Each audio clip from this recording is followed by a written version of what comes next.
Deus quer que você reine. Cristo é a nossa redenção.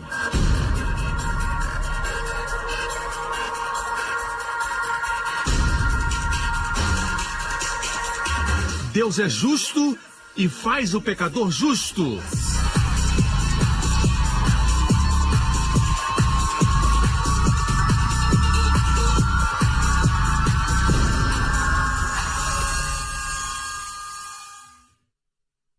No último programa, as pessoas não pegam o que você fala, mas o que você tem.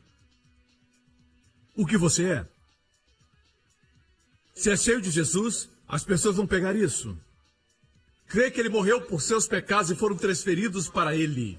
E a justiça dele transferida para você. Hoje com o pastor Joseph Prince. Então, vejamos Judas, em Mateus 27. Vou ler na Almeida Corrigida. Então Judas, o que o traíra, vendo que fora condenado, quem o condenou? Não foram os fariseus. Ele reconheceu que estava condenado por Deus. E arrependido. Repita. Trouxe as 30 moedas de prata aos príncipes dos sacerdotes e anciãos. Parece arrependimento e restituição. Ele trouxe de volta as 30 moedas de prata, dizendo, pequei, traindo o sangue inocente. Que incrível, Deus fez o que o traiu testificar que ele era inocente. E disseram, que nos importa?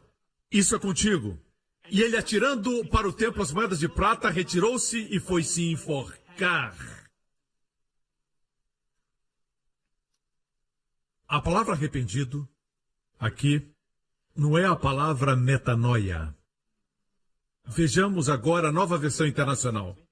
Diz assim, viu que Jesus fora condenado e foi tomado de remorso.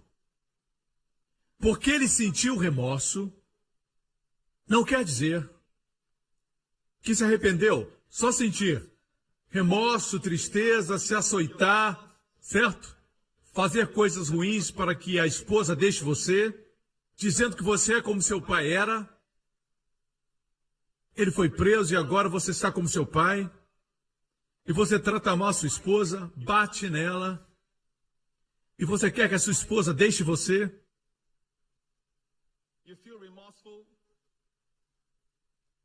Se condenando. Você sabia que esse arrependimento não é o arrependimento que a Bíblia fala. Muitos se sentem mal, mas nunca vão para Jesus. Só se sentem mal. Alguns se sentem mal porque foram pegos. Outros se sentem mal porque pensam que fizeram algo que fez a imagem deles ficar ruim diante das pessoas. Pode sentir remorso por tudo, mas esse rapaz, Judas, se ele tivesse esperado algumas horas mais, Jesus seria pendurado por ele.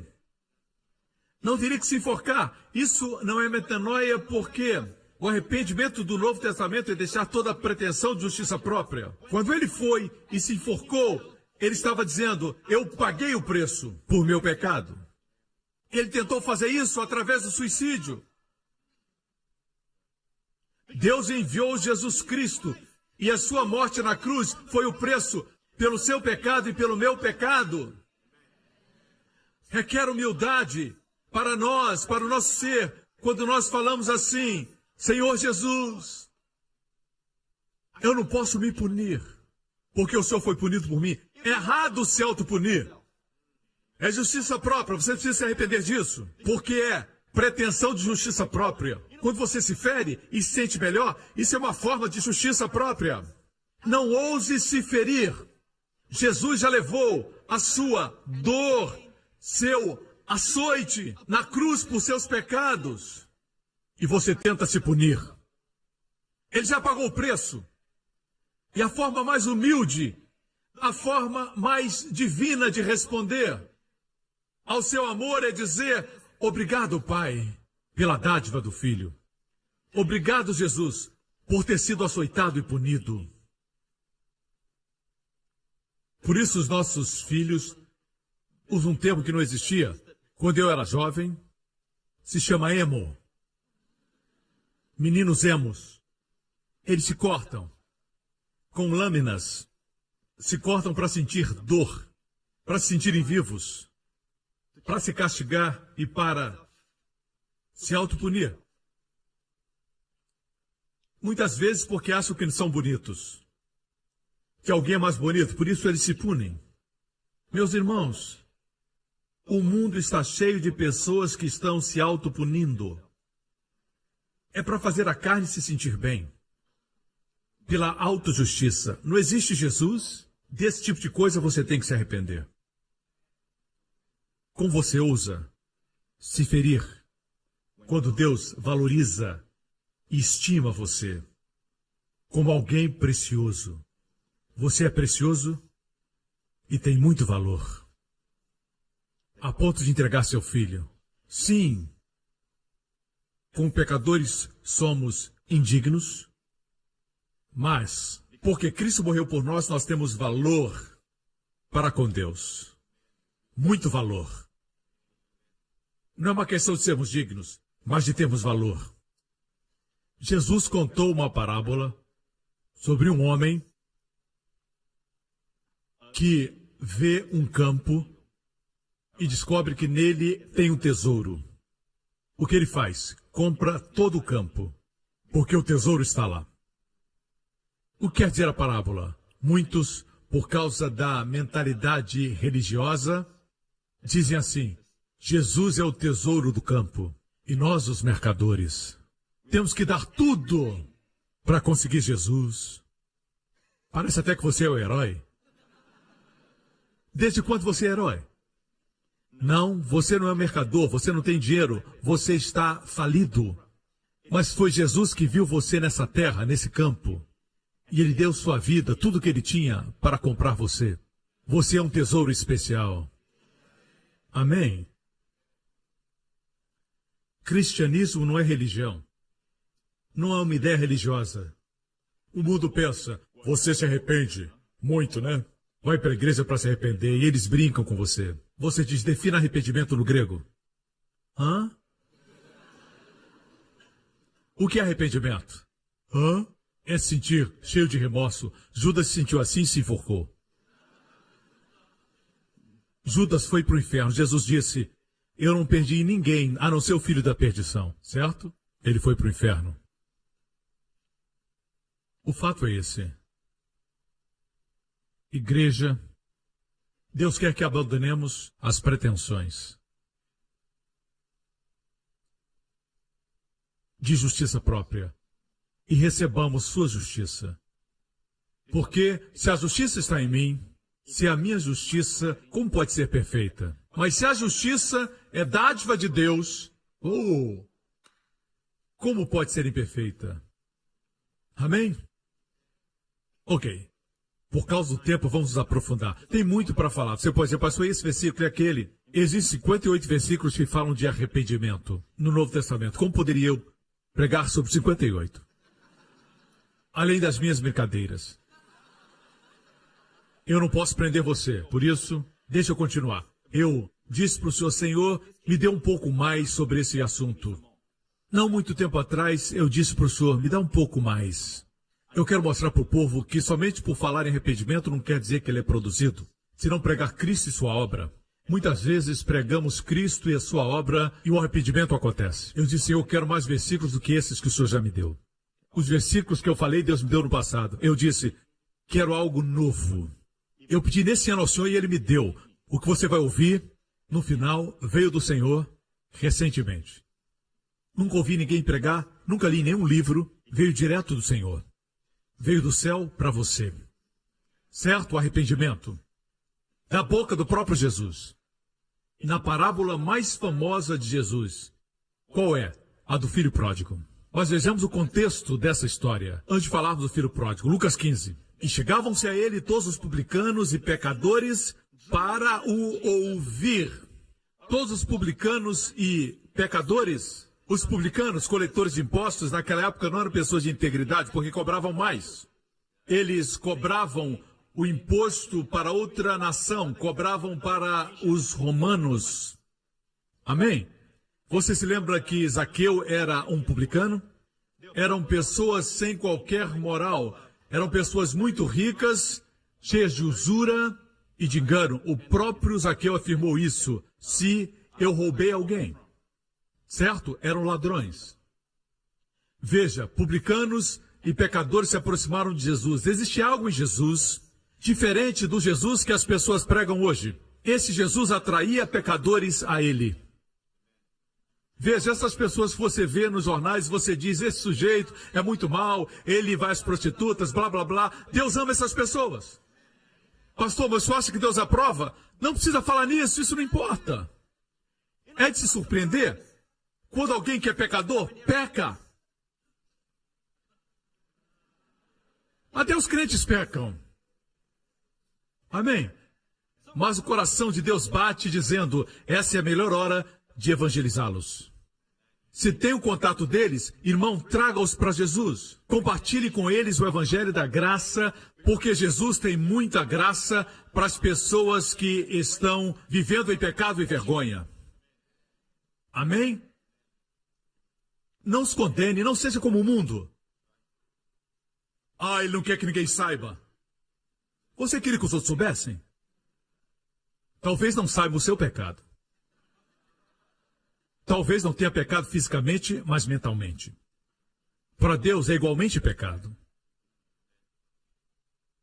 Se você conhece pessoas assim, convide-as para a igreja. Amém? Nossa igreja recebe essas pessoas. Amém? Não somente a igreja, Jesus as recebe. Assim, algo em Jesus atraiu os publicanos e pecadores para ele. Queriam ficar perto dele, para o ouvir. Hoje em dia, a igreja quer trazer pecadores para a igreja para ouvirem a mensagem. Naquela época não se aproximavam de Jesus para admirar a sua beleza, mas ouvi-lo. Temos que entender isso, que temos que pregar o Jesus da Bíblia. E como resultado, os pecadores vão se aproximar. Ok? E os fariseus e os escribas murmuravam dizendo, este recebe pecadores e come com eles. Não sou familiar, este homem come com os pecadores. É um sacrilégio. É terrível. Ah, pastor, o senhor prega graça, é bom que eu traga esse meu amigo para ouvir a sua palavra. Não falam de si mesmos. Percebeu? Os que não acreditam na graça vêm e dizem, e se houver um homem que tem tal pecado? Nunca dizem, eu. Às vezes eu peco e faço isso. Os fariseus não achavam que precisavam de arrependimento, mas precisavam deixar a pretensão de justiça própria. Você não acha que eles precisavam? Mas perceba isso, eu vou concluir com esse texto. E os fariseus e escribas murmuravam dizendo, esse recebe pecadores, e ele lhes propôs essa parábola dizendo, ela foi contada para os fariseus. Os pecadores somente ouviam. Ok? Que homem dentre vós, tendo 100 ovelhas, e perdendo uma delas, não deixa no deserto as 99 e vai após a perdida até que venha achá-la. E achando-a, a pôs sobre os seus ombros, jubiloso. E chegando a casa, convoca os amigos e vizinhos, dizendo-lhes, alegrai-vos comigo, porque já achei a minha ovelha perdida. Digo-vos assim que haverá alegria no céu por um pecador que se arrepende, mais do que por 99 justos que não necessitam de arrependimento. Quando li isso, o Senhor me disse, assim, eu já tinha lido muitas vezes. Preguei sobre esse texto muitas vezes, você sabe muito bem disso. Você me ouviu pregar? Mas eu nunca vi isso, e o Senhor me disse, existe mais alegria do céu por um pecador que se arrepende. Mas aqui fala de uma ovelha que se perdeu. E Deus perguntou, o que a ovelha fez? Como ela se arrependeu? Porque a ilustração fala de um pecador que se arrepende. E a parábola fala de uma ovelha que se perdeu. Ouvimos a ovelha dizer, pai, estou aqui, eu voltei para o lar. Por favor, me perdoa, você viu isso? Não. Como ela se arrependeu?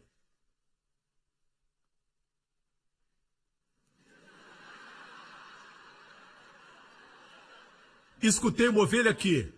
Essa não está perdida. Veja, aqui, vemos que a única forma de mudar de mente nessa situação, se estiver perdida e fizer bé, certo?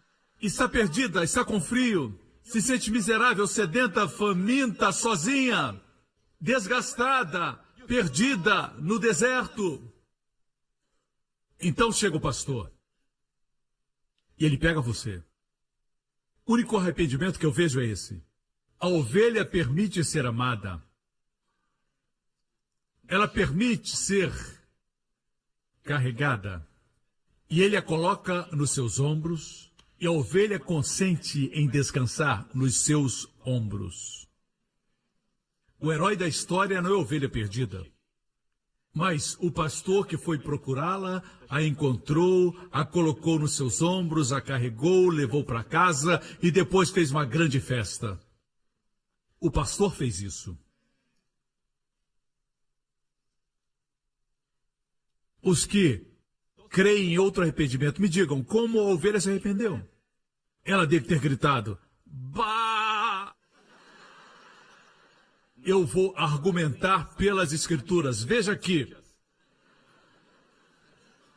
Vamos para a parábola seguinte. E qual mulher? Antes, voltemos ao versículo 7. Digo-vos que assim haverá alegria no céu por um pecador que se arrepende, mais do que por 99 justos que não necessitam de arrependimento. Você acha que existem 99 pessoas que não precisam de arrependimento? A Bíblia diz que ele deixou as 99 e foi à procura da perdida. Não esqueça que ele falava para os fariseus. Quem estava ouvindo? Os pecadores. Você pensa que as 99 eram justas? Ele disse 99 justos que não precisam de arrependimento? Era uma ironia. Não existem 99 justos que não precisam de arrependimento. Os fariseus também necessitavam. Mas ele disse para mostrar que a ovelha sabia que estava perdida. Permitiu ser encontrada, eles não. Não deixavam sua autojustiça. Não existia alegria no céu para eles. Mas alegria por causa daquela ovelha. Não esqueça o contexto. A dracma perdida, igual a mulher que tendo 10 dracmas, se perder uma dracma, não acende a candeia e varre a casa e busca com diligência até achar. Na moeda tinha uma imagem. Somos feitos à imagem de Deus. Adão caiu e perdeu a imagem de Deus. Jesus veio para restaurar a imagem e, achando-a, convoca as amigas e vizinhas, dizendo, alegrai-vos comigo, porque já achei a dracma perdida. Assim vos digo que a alegria diante dos anjos de Deus por um pecador que se arrepende. A moeda encontrada foi a que se arrependeu. Uma pergunta.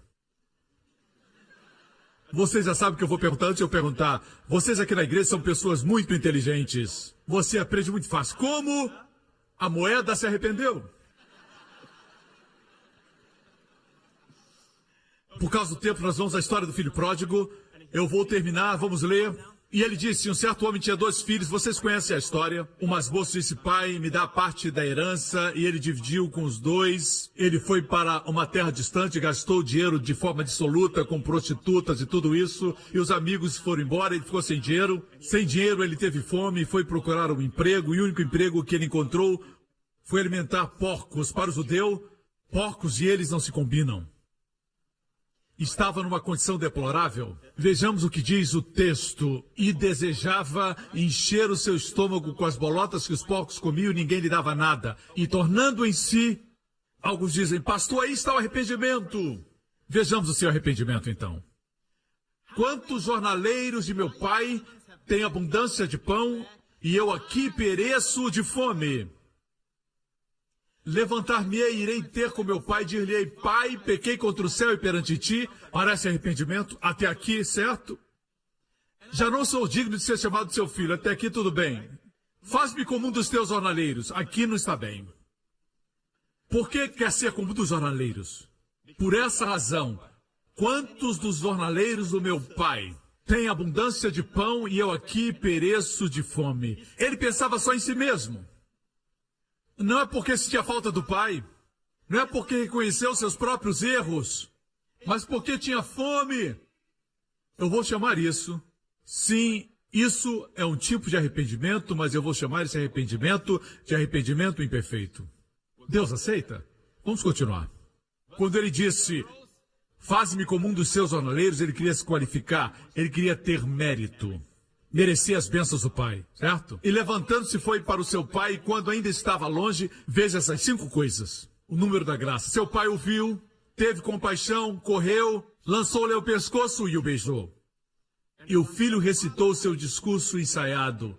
Pai, veja a resposta do pai. O pai o viu antes dele se arrepender, correto? O pai teve compaixão antes do seu arrependimento, antes do discurso. O pai correu, lançou-lhe ao pescoço e o beijou, antes de ele confessar o seu pecado. Fale comigo.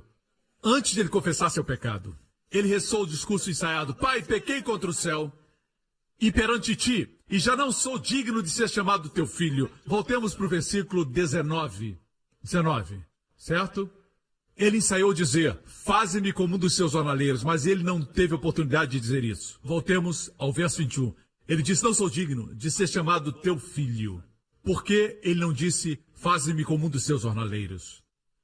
Quando você vê o seu pai correndo na sua direção, quando você vê o pai o abraçando e beijando, mesmo você estando cheirando a porcos, a única coisa que você diz é, pai, eu pequei. Aí sim é arrependimento. Como você pode dizer, quero ser merecedor, quando o pai já deu? Como é que você vai dizer, faze-me como um dos seus jornaleiros, um dos seus empregados, diante dessa graça abundante? Nesse momento, a abundância da graça do pai impede que ele fale, faze-me como um dos teus jornaleiros. Esse foi o verdadeiro arrependimento. O que veio antes? Sua motivação para voltar era imperfeita. Mas, quando o pai derramou sobre ele amor, o amor e a graça vieram primeiro. Então, ele confessou, pai, eu pequei. Dessa vez, a confissão era real. Veja a seguir o que o pai diz. Ele disse, trazei depressa a melhor roupa e vestilho, e pôde-lhe um anel na mão e alparca nos pés, e trazei o bezerro cevado, e matai-o, e comamos, e alegremo-nos. Porque esse meu filho estava morto e viveu, tinha se perdido e foi achado, e começaram a alegrar-se.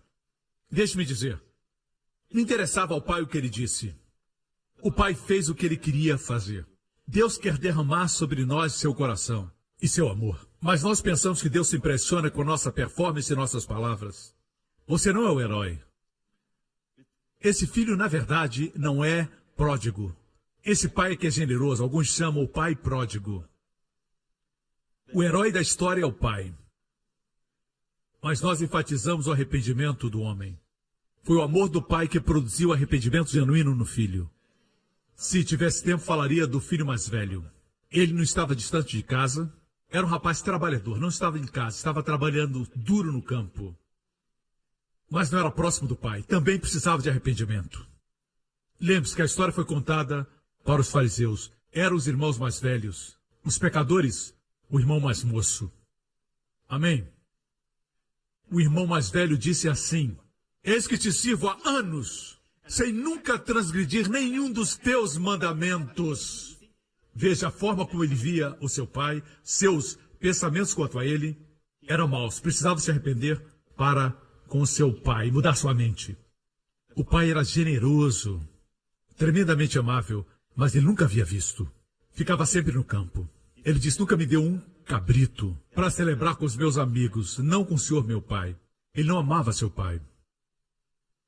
Assim, os fariseus, que se orgulhavam da sua justiça própria, também precisavam arrependimento. Igreja, espero que tenham recebido aquilo que eu quis transmitir. Vamos dar a Jesus o louvor e a glória. Amém. Amém? Arrependam-se! Arrependam-se! Da justiça própria, hora de se arrepender, todos os olhos fechados e cabeças baixas. Igreja, sem termos que mesmo dizer, mudem de mente. Quanto a Deus, muitas vezes se a pregação é ungida, Deus dá oportunidade para mudarem de mente para a vida. Das trevas à luz, da depressão à paz, da enfermidade à saúde, do cansaço ao descanso. Deus lhe dá arrependimento, mudança de mente. Por isso vamos à igreja, porque arrependimento constante acontece. Sempre que abandonamos uma crença errada, nos livramos da dor. Sempre que deixamos uma crença errada, abandonamos a nossa insanidade. Quando deixamos uma crença errada, abandonamos uma parte da nossa vida que está nos machucando. Deixamos o tormento. Crenças erradas são perigosas, muito perigosas. Nossa vida é governada pelo que cremos. Quando vamos à igreja, o arrependimento acontece, a mudança de mente.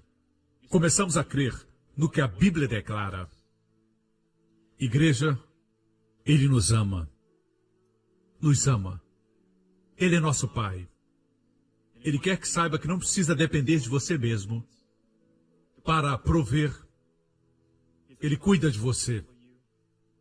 Ele se importa com o lírio dos vales, com os pardais.